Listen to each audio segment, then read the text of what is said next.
死の山の頂でマールが時の卵を掲げると、卵は粉々に砕けてしまった。やっぱり生き返すなんて無理なのかと諦めかけた時、彼らは運命の時へと転移する。そこはクロノの死の直前で時間が止まっていた。マールたちはクロノとドッペル人形をすり替え、クロノを助け出した。みんな待ってたんだよ。もう遠くへ行っちゃダメだよ。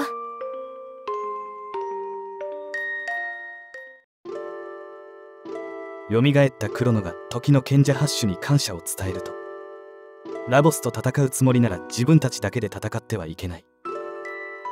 この星のあらゆる時代の人々、すべての生命の力を借りて戦うべきだと助言し、いくつかの手がかりを与えてくれた。中世で魔王に敗れ現代までさまよい続ける誇り高き騎士の魂。 AD1000 年、北の廃墟。そこには騎士の幽霊が出るという噂が絶えない。クロノたちが足を踏み入れると、ひんやりとした空気とともに幽霊が現れた。クロノたちは攻撃を試みたが、その剣はすり抜けるばかりだった。その霊が発した言葉から、カエルは驚愕の事実に気づく。その正体はカエルの親友であったサイラスだった。クロノたちは時を遡り、中世に戻る。そこでは廃墟に魔物が巣くっていたが、彼らの強力な連携技で魔物を一掃。さらに大工に廃墟の修復を依頼し、その場所を再建する手はずを整える。現代に戻ると、荒廃していた建物は静謐な場所へと生まれ変わっていた。その奥に立つ墓、そこにはサイラスの名が刻まれている。カエルが静かに墓の前に立つと、青白い光が墓から立ち上り、サイラスの姿が浮かび上がる。長い時間をかけていたお前の強さは本物のはずだ。これで心置きなく眠りにつける。サイラスは微笑み、その魂は静かに光の中へ消えていく。その時、彼の持つグランドリオンが輝き、その光はグランとリオンに変化する。カエルの意志が本当の強さを持ったと認められたことで、グランドリオンはその真の力が解放された。カエルはグランドリオンを握りしめ、サイラスの志を継ぐと誓った。中世の時代、一人の女性の心によりよみがえるもの。乾いた風が砂漠を吹き抜ける中世で、クロノたちは一人の女性、フィオナに出会った。彼女は荒れ果てた砂漠を緑豊かな森へと再生させる夢を抱いていた。しかし、土地を蝕むモンスターのせいで、植える木々はすぐに枯れてしまう。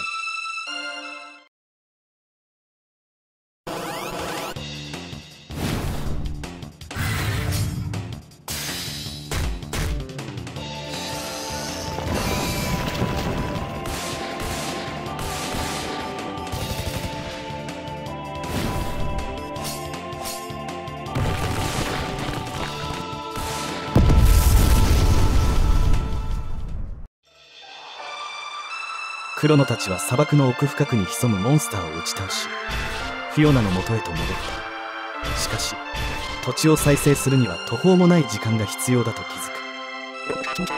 どうでしょう。私がここに残ってフィオナさんのお手伝いをするというのは。フィオナとクロノたちが見守る中、ロボは作業を始める。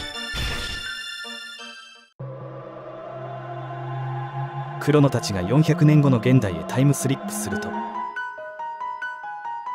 砂漠だった場所は美しい森に生まれ変わり、フィオナの小屋は神殿となっていた。そして神殿の中心には静かに祀られたロボの姿があった。ルッカが駆け寄ると、ロボの瞳がゆっくりと輝きを取り戻す。お帰りなさい。あなた方にとっては一瞬の出来事だったのですね。しかし私にとっては400年は長い時間でした。その夜、森の中で焚き火を囲み、彼らはロボとの再会を祝った。再会を祝う宴が終わり、静かな時間が流れる中、ロボは口を開いた。ゲートの存在、最初はラボスの力の歪みだと思っていました。でも今は違う気がしています。誰かが何かを私たちに見せたかったのかもしれない。エイラはうなずきながら語る。エイラ知ってる。人死ぬ時、思い出全部見る。楽しい記憶もあるが、浮かび上がるのは多くが悲しい思い出だ。ルッカは戻りたい一瞬ってあるの？なるべく考えないようにしているの。だって疲れるもの。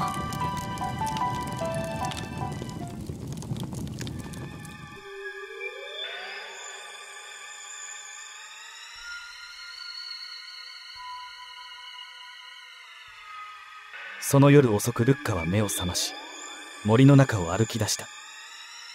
そして不意に見つけたゲート。それが導いた先は10年前のルッカの家だった。それはルッカの母親が機械に巻き込まれる事故の日だった。動揺しながらも彼女は決意を固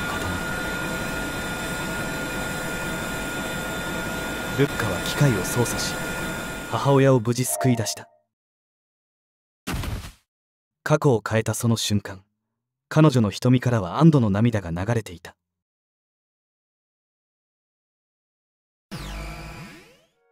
ゲートを通じて戻ったルッカをロボが迎える。ずっと気にかかっていたのですね。ルッカは優しい人です。と言い、400年かけて樹脂を固めて作った緑の夢をプレゼントした。その言葉に込められた優しさと温かさを胸に、ルッカは次なる冒険へと歩み始めた。未来の時代、機械の生まれたふるさと。未来の冷たい空気が漂うドーム。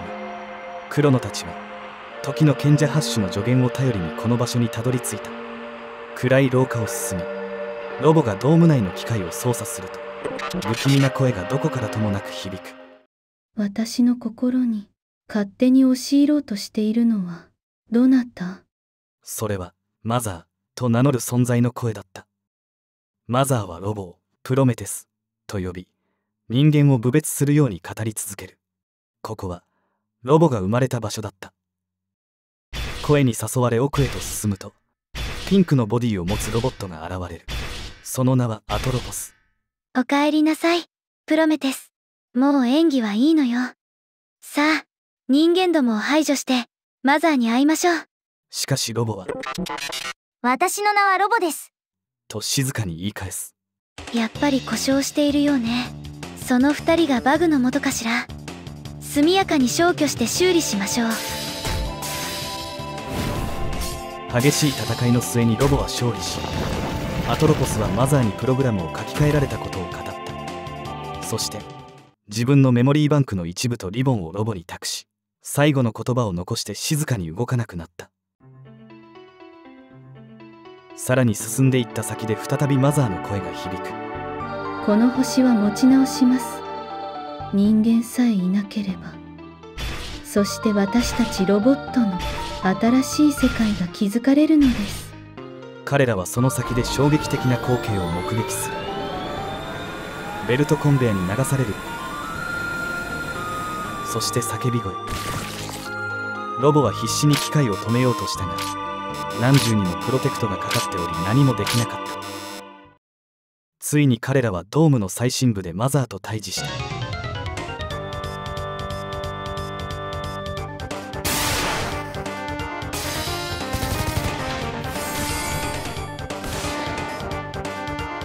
防御システムを制圧し、ついにマザーを打ち破る。